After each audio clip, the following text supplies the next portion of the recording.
Hi everyone, Olive here, and for today's video, this is a bonus reading for the sign of Leo.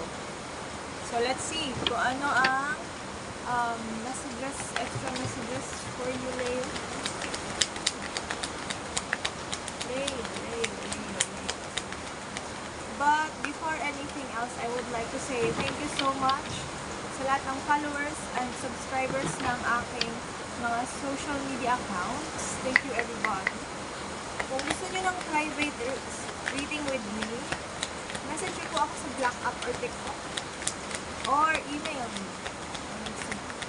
Leo. Pasensya na sa extra noises. Nagkakaroon din tayo ng quiet place.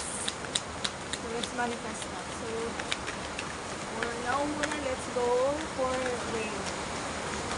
Leo. Some of you are into music. Maybe musician or gusto mag-aral ng related sa music, sa instruments.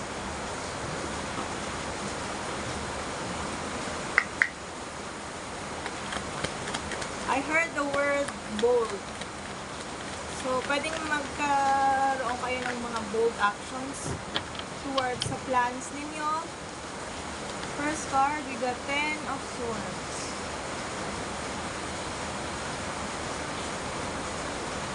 Second, Page of Cups. Third, 9 of Cups. For some of you here, merong paparating na collaborations, reunion with friends.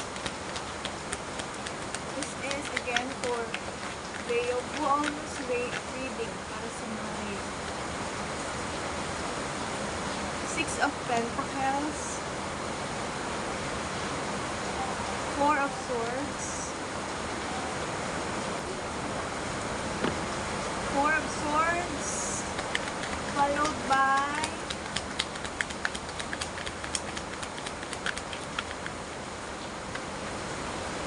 I heard the word consistency. So, pwedeng mas magkaroon kayo ng consistency when it comes to a project, a plan.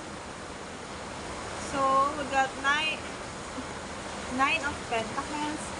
Project that pwedeng tumulong para mas mag-grow pa ang finances or career.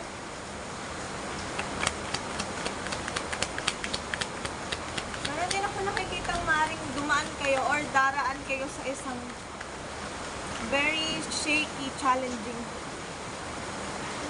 and challenging na moments, but we have Justice card here. Justice card, 9 of Swords, 8 of Swords, 4 of Cups,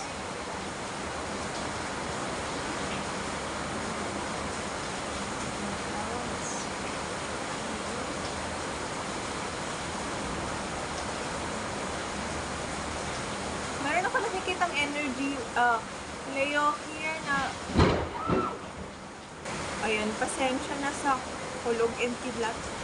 That could be a confirmation for you, Leo, na kung ano man yung kinikim-kim mong nararamdaman, may mga iniisip ka, may mga projects kang hindi mo pa nasisimulan, it's time for you to take actions.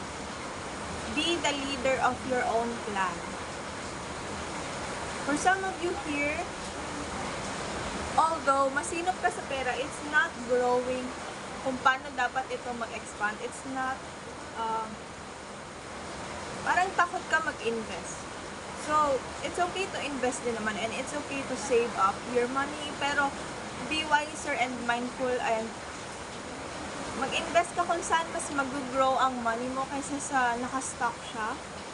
And for some of you here, sa love aspects naman, meron ako nakikita dito, pwedeng may mga taong mas makakapansin sa'yo, mas lalapitan ka or kakausapin ka, but you're not really interested to this people, to this person. Pwedeng isa kang or TV personality, or you're a TV personality while listening to this. You're just focused on your vibe, on your finances, on your success.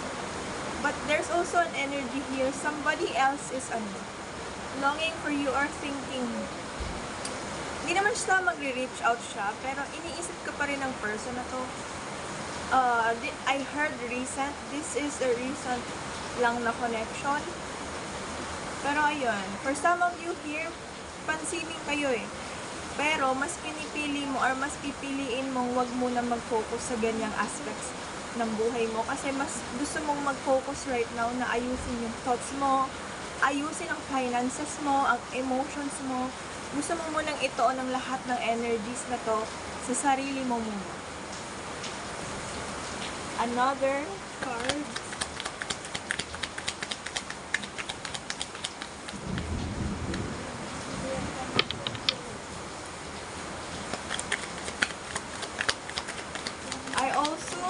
I can also feel the energy of fear here.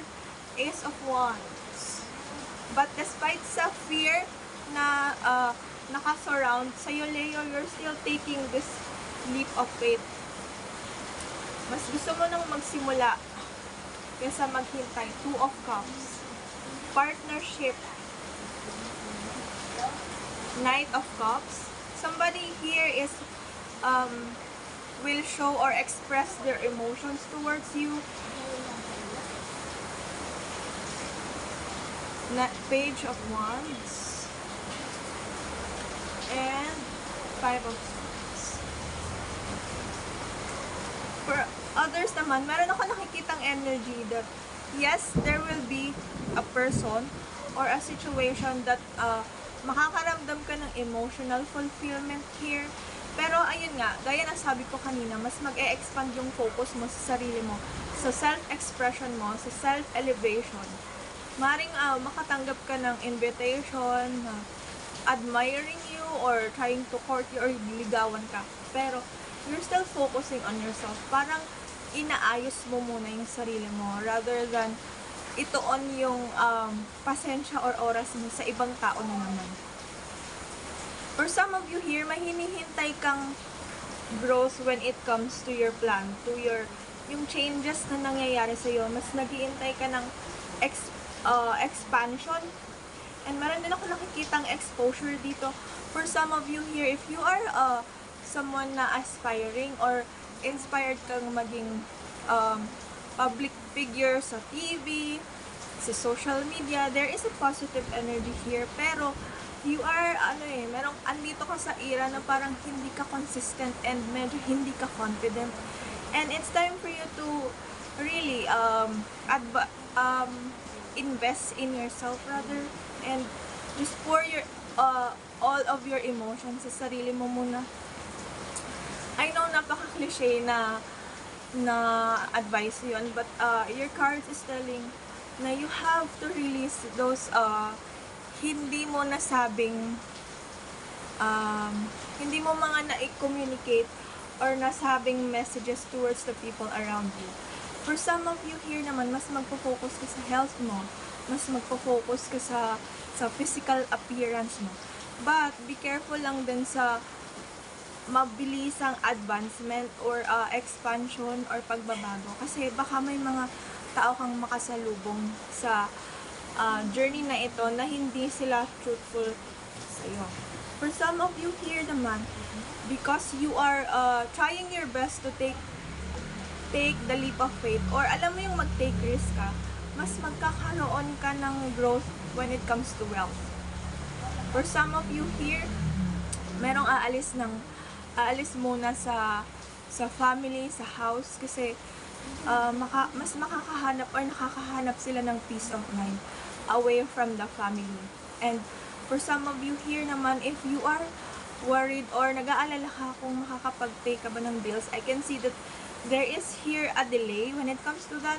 Pero mas tsatsagain mo, mas makikita mo yung aral behind it, na kapag nagkaroon ka ng blessings ulit, make sure na unahin yung mga needs mo, especially your bills, at mas matututo ka sa experience na yan.